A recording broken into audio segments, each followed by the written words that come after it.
RJ Shekhar భాష radio జాకీగా అందరికీ సుపరిచితం. కానీ అంతకన్నా ఎక్కువ రాజ్ తరుణ్ లావణ్య ఇష్యూలో ఎక్కని టీవీ ఛానల్ లేదు, తను మాట్లాడిన డెబిట్ లేదు. అన్నిటికన్నా ఎక్కువ ఆర్జే శేఖర్ భాషకి పేషెన్స్ ఎక్కువ. తనపై ఎవరు ఎంత రెచ్చిపోయినా కూడా చాలా కూల్ గా సమాధానం ఇస్తూ ఉంటాడు.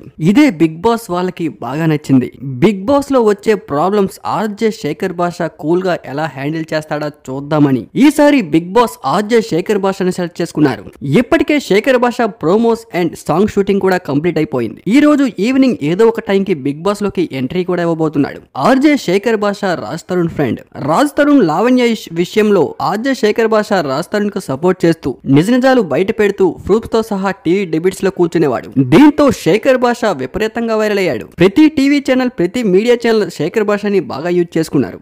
రాజ్ తరుణ్ లావణ్య విషయం పక్కన పెడితే ఆర్జే శేఖర్ భాషకు బిగ్ బాస్ ఆఫర్ రావడం మాత్రం అందరికీ చాలా ఇంట్రెస్టింగ్ టాపిక్ అనే చెప్పుకోవాలి.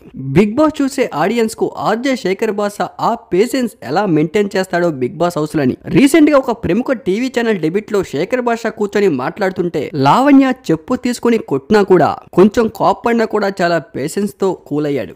దీంతో ఒక్కసారిగా అందరూ కూడా శేఖర్ భాషకి సపోర్ట్ చేయడం మొదలు పెట్టారు. బిగ్ బాస్ గురించి అందరికీ బాగా తెలిసిందే. ఆ బిగ్ బాస్ స్టార్ట్ అయ్యే 2-3 నెలల ముందు ఎవరైతే బాగా ఫేమ్ లో ఉంటారో బిగ్ బాస్ హౌస్ లో తీసుకుంటూ ఉంటారు. అప్పట్లో ఆర్యానా, ఇప్పుడు శేఖర్ భాష. మరిన్ని బిగ్ బాస్ ఇంట్రెస్టింగ్ టాపిక్స్ కోసం మన ఛానల్ ని సబ్స్క్రైబ్ చేసుకోండి.